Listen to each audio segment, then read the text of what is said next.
सावन सोमवार की व्रत कथा। हिंदू धर्म में उपवास रखने का खास महत्व होता है और हर भगवान के लिए रखे जाने वाले व्रत की कोई न कोई कथा जरूर होती है, जिसके बिना उपवास पूरा नहीं माना जाता है। भगवान शिव को सोमवार का दिन प्रिय होने के कारण इस दिन भगवान शंकर की कृपा पाने के लिए सावन सोमवार व्रत रखा जाता है। विधि विधान के साथ पूजा करके व्रत कथा सुनी जाती है। माना जाता है कि सोमवार व्रत में इस कथा का सुनना बेहद जरूरी होता है, क्योंकि बिना इसके व्रत का पूरा फल प्राप्त नहीं हो पाता। जानिए क्या है सोमवार व्रत की व्रत कथा। श्रावण सोमवार की कथा के अनुसार अमरपुर नगर में एक धनी व्यापारी रहता था। दूर दूर तक उसका व्यापार फैला हुआ था। नगर में उस व्यापारी का सभी लोग मान सम्मान करते थे। इतना सब कुछ होने पर भी वह व्यापारी अंतर्मन से बहुत दुखी था, क्योंकि उस व्यापारी का कोई पुत्र नहीं था। दिन रात उसे एक ही चिंता सताती रहती थी, उसकी मृत्यु के बाद उसके इतने बड़े व्यापार और धन संपत्ति को कौन संभालेगा। पुत्र पाने की इच्छा से वह व्यापारी प्रति सोमवार भगवान शिव की व्रत पूजा किया करता था। सायंकाल को व्यापारी शिव मंदिर में जाकर भगवान शिव के सामने घी का दीपक जलाया करता था।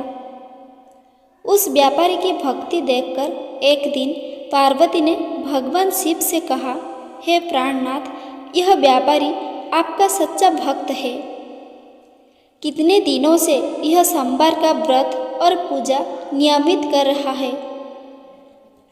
भगवान आप इस व्यापारी की मनोकामना अवश्य पूर्ण करें। भगवान शिव ने मुस्कुराते हुए कहा, हे पार्वती, इस संसार में सबको उसके कर्म के अनुसार फल की प्राप्ति होती है। प्राणी जैसा कर्म करते हैं उन्हें वैसा ही फल प्राप्त होता है। इसके बावजूद पार्वती जी नहीं मानी। उन्होंने आग्रह करते हुए कहा, नहीं प्राणनाथ, आपको इस व्यापारी की इच्छा पूरी करनी ही पड़ेगी। यह आपका अनन्य भक्त है। प्रति सोमवार आपका विधिवत व्रत रखता है और पूजा अर्चना के बाद आपको भोग लगाकर एक समय भोजन ग्रहण करता है। आपको इसे पुत्र प्राप्ति का वरदान देना ही होगा। पार्वती का इतना आग्रह देखकर भगवान शिव ने कहा, तुम्हारे आग्रह पर मैं इस व्यापारी को पुत्र प्राप्ति का वरदान देता हूँ, लेकिन इसका पुत्र 16 वर्ष से अधिक जीवित नहीं रहेगा। उसी रात भगवान शिव ने स्वप्न में उस व्यापारी को दर्शन देकर उसे पुत्र प्राप्ति का वरदान दिया और उसके पुत्र के 16 वर्ष तक जीवित रहने की बात भी बताई। भगवान के वरदान से व्यापारी को खुशी तो हुई, लेकिन पुत्र की अल्पायु की चिंता ने उस खुशी को नष्ट कर दिया। व्यापारी पहले की तरह सोमवार का विधिवत व्रत करता रहा। कुछ महीने पश्चात उसके घर अति सुंदर पुत्र उत्पन्न हुआ। पुत्र जन्म से व्यापारी के घर में खुशियाँ भर गई। बहुत धूमधाम से पुत्र जन्म का समारोह मनाया गया। व्यापारी को पुत्र जन्म की अधिक खुशी नहीं हुई, क्योंकि उसे पुत्र की अल्प आयु के रहस्य का पता था। यह रहस्य घर में किसी को नहीं मालूम था। विद्वान ब्राह्मणों ने उस पुत्र का नाम अमर रखा। जब अमर 12 वर्ष का हुआ तो शिक्षा के लिए उसे वाराणसी भेजने का निश्चय हुआ। व्यापारी ने अमर के मामा दीपचंद को बुलाया और कहा कि अमर को शिक्षा प्राप्त करने के लिए वाराणसी छोड़ आओ। अमर अपने मामा के साथ शिक्षा प्राप्त करने के लिए चल दिया। रास्ते में जहाँ भी अमर और दीपचंद रात्रि विश्राम के लिए ठहरते, वहीं यज्ञ करते और ब्राह्मणों को भोजन कराते थे। लंबी यात्रा के बाद अमर और दीपचंद एक नगर में पहुँचे। उस नगर के राजा की कन्या के विवाह की खुशी में पूरे नगर को सजाया गया था। निश्चित समय पर बारात आ गई, लेकिन वर का पिता अपने बेटे के एक आंख से काने होने के कारण बहुत चिंतित था। उसे इस बात का भय सता रहा था कि राजा को इस बात का पता चलने पर कहीं वो विवाह से इनकार न कर दे, इससे उसकी बदनामी होगी। वर के पिता ने अमर को देखा तो उसके मस्तिष्क में एक विचार आया। उसने सोचा क्यों न इस लड़के को दूल्हा बनाकर राजकुमारी से विवाह करा दूं। विवाह के बाद इसको धन देकर विदा कर दूंगा और राजकुमारी को अपने नगर में ले जाऊंगा। वर के पिता ने इसी संबंध में अमर और दीपचंद से बात की।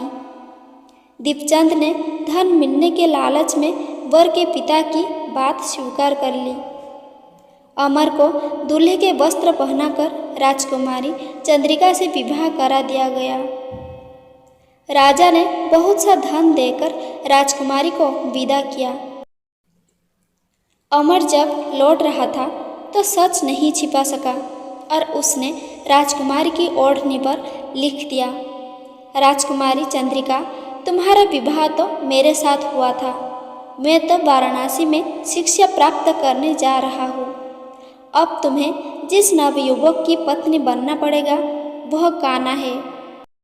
जब राजकुमारी ने अपनी ओढ़नी पर लिखा हुआ पढ़ा तो उसने कान्हा लड़के के साथ जाने से इनकार कर दिया। राजा ने सब बातें जानकर राजकुमारी को महल में रख लिया। उधर अमर अपने मामा दीपचंद के साथ वाराणसी पहुंच गया। अमर ने गुरुकुल में पढ़ना शुरू कर दिया। जब अमर की आयु 16 वर्ष पूरी हुई तो उसने एक यज्ञ किया। यज्ञ की समाप्ति पर ब्राह्मणों को भोजन कराया और खूब अन्न वस्त्र दान किए। रात को अमर अपने शयन कक्ष में सो गया। शिव के वरदान के अनुसार शयनावस्था में ही अमर के प्राण पखेरु उड़ गए। सूर्योदय पर मामा अमर को मृत्यु देखकर रोने पीटने लगा। आसपास के लोग भी एकत्र होकर दुख प्रकट करने लगे। मामा के रोने विलाप करने के स्वर समीप से गुजरते हुए भगवान शिव और माता पार्वती ने भी सुने। पार्वती जी ने भगवान से कहा, प्राणनाथ, मुझसे इसके रोने के स्वर सहन नहीं हो रहे। आप इस व्यक्ति के कष्ट अवश्य दूर करें। भगवान शिव ने पार्वती जी के साथ अदृश्य रूप में समीप जाकर अमर को देखा तो पार्वती जी से बोले, पार्वती, यह तो उसी व्यापारी का पुत्र है। मैंने इसे 16 वर्ष की आयु का वरदान दिया था। इसकी आयु तो पूरी हो गई। पार्वती जी ने फिर भगवान शिव से निवेदन किया, हे प्राणनाथ, आप इस लड़के को जीवित करें, नहीं तो इसके माता पिता पुत्र की मृत्यु के कारण रो रो कर अपने प्राणों का त्याग कर देंगे। इस लड़के का पिता तो आपका परम भक्त है। वर्षों से सोमवार का व्रत करते हुए आपको भोग लगा रहा है।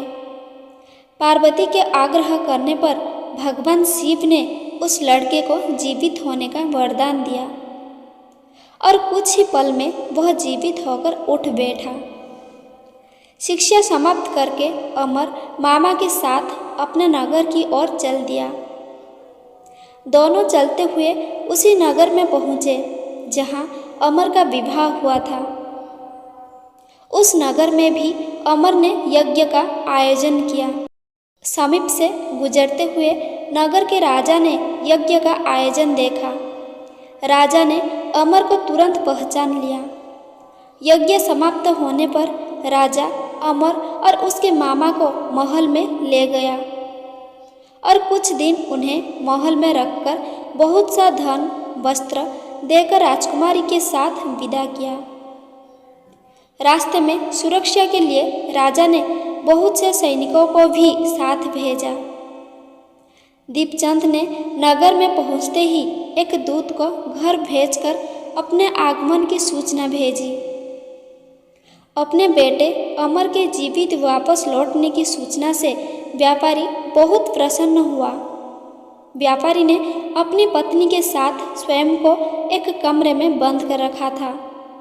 भूखे प्यासे रहकर व्यापारी और उसकी पत्नी बेटे की प्रतीक्षा कर रहे थे। उन्होंने प्रतिज्ञा कर रखी थी कि यदि उन्हें अपने बेटे की मृत्यु का समाचार मिला तो दोनों अपने प्राण त्याग देंगे। व्यापारी अपनी पत्नी और मित्रों के साथ नगर के द्वार पर पहुंचा। अपने बेटे के विवाह का समाचार सुनकर पुत्रवधू राजकुमारी चंद्रिका को देखकर उसकी खुशी का ठिकाना न रहा। उसी रात भगवान शिव ने व्यापारी के स्वप्न में आकर कहा, हे श्रेष्ठी, मैंने तेरे सोमवार के व्रत करने और व्रत कथा सुनने से प्रसन्न होकर तेरे पुत्र को लंबी आयु प्रदान की है। व्यापारी बहुत प्रसन्न हुआ। सोमवार का व्रत करने से व्यापारी के घर में खुशियाँ लौट आई। शास्त्र में लिखा है कि जो स्त्री पुरुष सोमवार का विधिवत व्रत करते और व्रत कथा सुनते हैं उनकी सभी इच्छाएं पूरी होती है। अगर आपको मेरी यह वीडियो पसंद आई है तो कृपया वीडियो को लाइक करें, शेयर करें और ऐसे ही नए नए वीडियो देखने के लिए हमारे चैनल को सब्सक्राइब करना बिल्कुल ना भूलें। धन्यवाद।